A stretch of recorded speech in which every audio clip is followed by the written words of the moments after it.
chumba kilichokuwa kule nyumbani, yani chumba cha kwanza kizuri kabisa. Unaelewa? Yani wewe utakipenda na muonekano wako, na sio muonekano wako na kazi zako. Naamini kile chumba hakina tatizo lolote. Hiyo nyumba imetulia.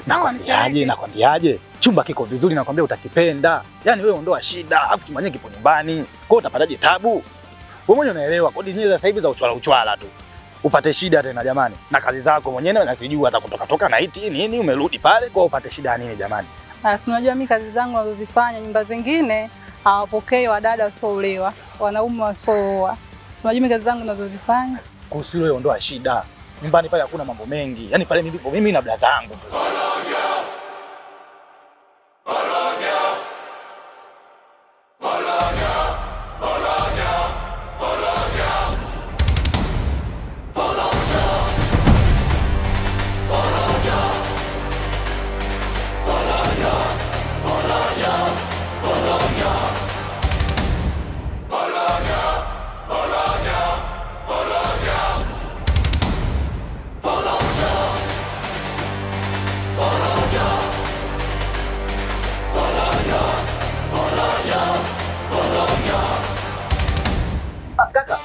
Samani blaza, nakuomba mara moja kama hutojali aje.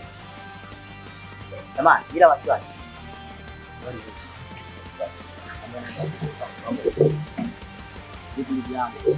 Wewe ni mwenyeji maajabu.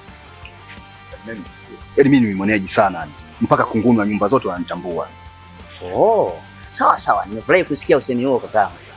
Sasa nadhani nimefika sehemu husika na tumaini shida yangu itaenda kutimizwa kupitia wewe na uwenyeji wako. Sasa kabla sijazungumza jambo lolote lile, sasa ningependa pengine labda nijitambulishe kwako na wewe pia ujitambulishe kwangu ili tuweze kufahamiana. Au unasemaje ndugu yangu?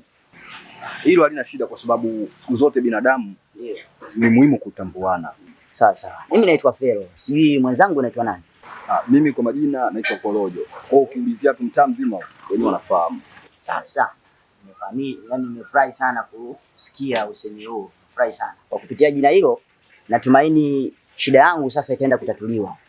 Sasa kaka, bila kuzungumza mambo mengi sana, nadhani kidogo niseme labda kwa utambulisho kiufupi kidogo tu maisha yangu kidogo nimeishi kidogo maisha fulani hivi, maisha class hivi ya kishua. Porojo.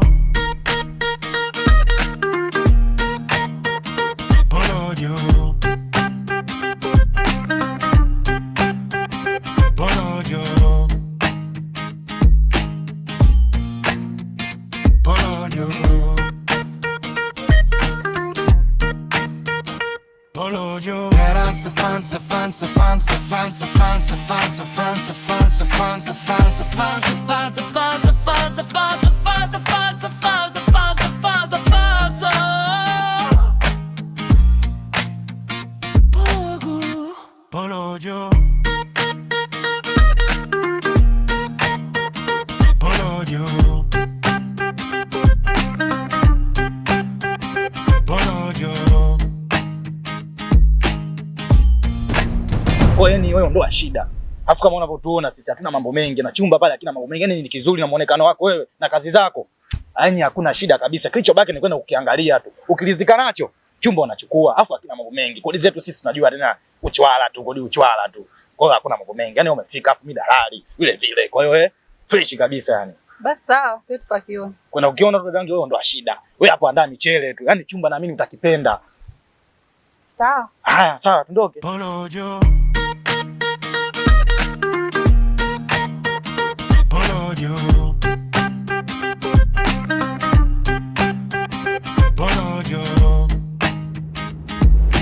Sasa nilikuwa nimekuja kufanya biashara zangu hapa. Sasa kidogo nilikuwa ninatafuta chumba nipangishe Uswahilini. Yaani nikiwa na maana nahitaji maisha fulani hivi. Siishi, yani nataka kubadilisha kidogo maisha, ni change life.